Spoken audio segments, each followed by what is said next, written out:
Дали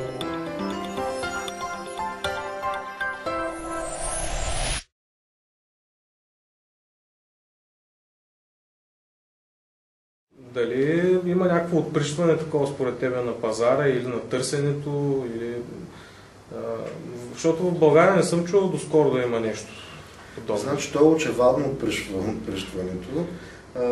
От една страна потребители са свикнали нещо, което носи стойност в интернет да е безплатно и да можем да го получим веднага, без никакви затруднения.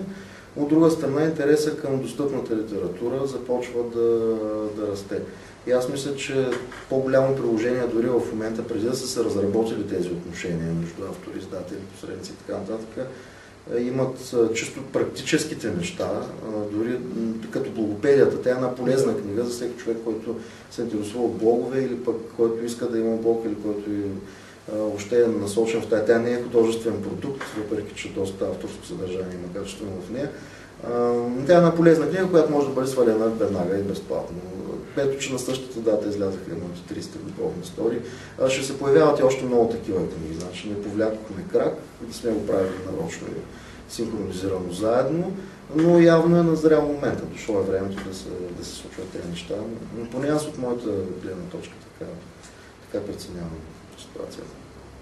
А дали като стойност на съдържанието ще има някаква разлика? Смисъл такъв, дали електронните книги ще бъдат по-стойностни от хартиените? Защото аз напоследък прочетах доста книги хартиени, които за мен, след като ги прочетах, нямаха никаква стойност вече. Тоест те не ми дадаха нищо повече от това, което примерно аз знам, а просто някакви разтегнати локуми, които прочетах. И с нищо не ме го обогатиха. Печелиш в случая, че не си дал 10 лева, за да ги прочетеш. Да. Защото то винаги има слаби и силни книги, полезни, неполезни, интересни, безинтересни. Да, смяташ ли, че примерно, както ти каза, сега повече хора ще почнат да пишат електронни книги, т.е. хора, които могат да пишат и хора, които не могат да пишат. Дали това път няма да разводни малко ситуация? Да. Това, което аз като автор и като човек, който се издава сам, виждам от моята гледна точка, е, че до сега работихме по начина, дай ми ни пари, пък аз ще дам една книга и ще видиш дали ще ти хареса, дали ще ти е полезна, дали ще свършиш някаква работа. Новата схема е, ето ти новата ми книга, не ти трябва пари за да я четеш, разпространява я, издадена със свободен лиценз, първи каквото искаш с нея. Но пък има начини да ми платиш също така. Нали, приемам, благодаря за комплимент, приемам и бутилка виски за комплимент също.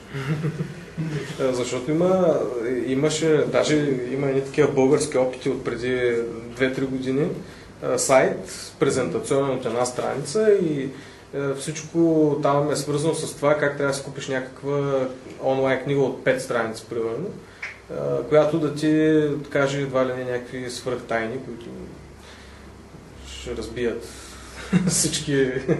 Той в момента го има само, че вече не е с книги. С видео. Да, сега е с видео.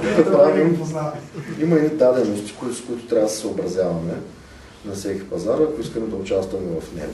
Примерно в деловата практика аз съм забелязал, че на мен е много по-удобно да получа от клиента си една попълнена планка или един имейл написан човешки, за да разбера какво става, защото така и с подизпълнителите мога да общувам по-лесно, нали, имам всичко черно на бело. Но деловата култура в България е следната. Човека трябва да ти се обади по телефона и трябва да си спейма, къде да ти разкаже всичко.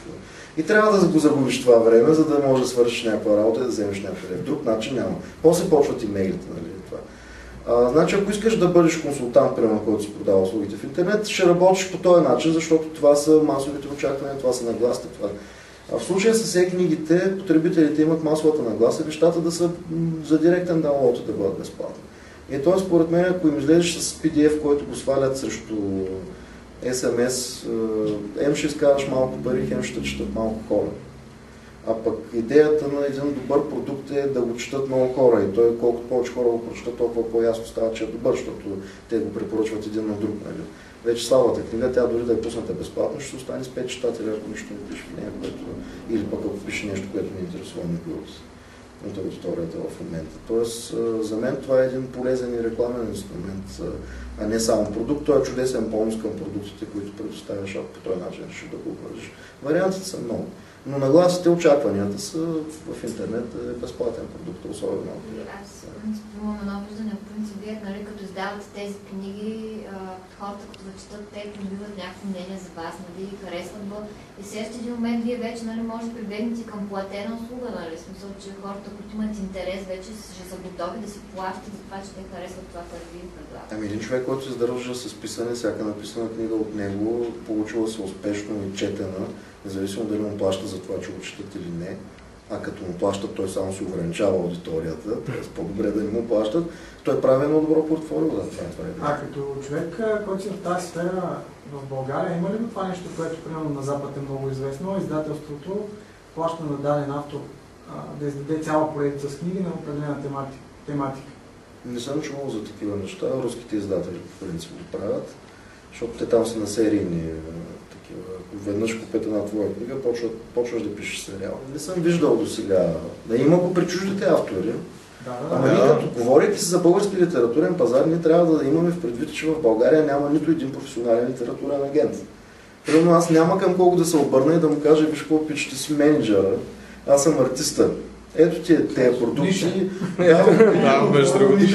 Значи в България има 5 човека, които се наричат литературни агенти и всичките целта им е да договарят на Стивън Кинг хонорарите, като го издаваме поредната му книга тук. Това е литературен агент, той се занимава само с внос на литература. А няма нито един българин, който да изнася книги навънка. Трябва да ви кажа, че интересът е доста голяма при положение, че не е създадена никаква инфраструктура. Нашите автори никога не стигат до чуждата аудитория. Абсолютно. Аз искам да питам нещо.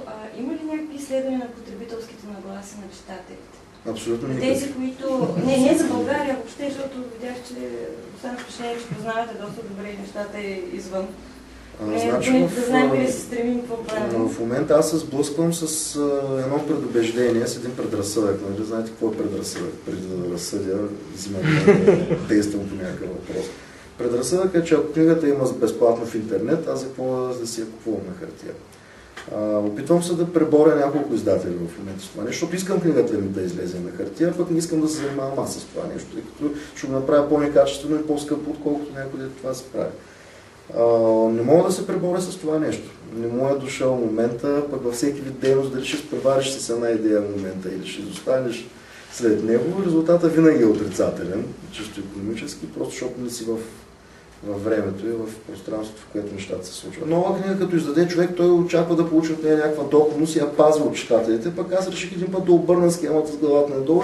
Първо удоволствието, после работата. Първо ще се чете, пък после ще бачкаме по издаване на много правилно сте защото аз разбирам, малко ме провокирахте с нещата, които направихте като коментари и реших, че няма да е зле да прочета малко повече за това, което правите. И взех, че изчетах Душа на заем. На нея попаднах. Веднага ми се прииска да я дам на Ама ако е так затворил само на хартия, как ще я застане? Само че аз я изчетах и после реших, че трябва да я намеря на хартия, за да я имам. Просто затова питах и за потребителските нагласи. При мен така действат нещата. Прочетах я, харесах я, искам да я притежавам на хартия по същия начин и с дисковете. То е хубаво да няма нищо против да си ги сваляме, нека да имаме тая възможност. Обаче предпочитам някакси да ги имам. Ще има ли процент хора, които са реагирали като мен? Аз не случайно питах за тези изследвания, но твърде е възможно да се получи обратния ефект. Прочиташ 70% онлайн и след това разбираш, че трябва да платиш, за да продължиш и казваш, не ви занимавай. Ма това е форма на изнудване и насипване на ръце на потребителя, която аз не... И по този начин ти губиш и този потребител за последващ читател и изобщо продуктът ти почини до Да, те му викат пазарна икономика, обаче в пазарната икономика и в българския фолклор има един принцип, който важи на двете места и той е, че за да получиш първо трябва да дадеш.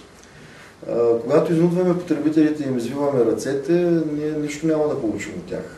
Те ще платят само когато са задължени. Когато дадеш свобода на хората, да преценят дали да възнаградят труда ти или да наемат за някакви допълнителни услуги, които вече само тях ги интересуват. Ти действаш изключително коректно като доставчик на този продукт.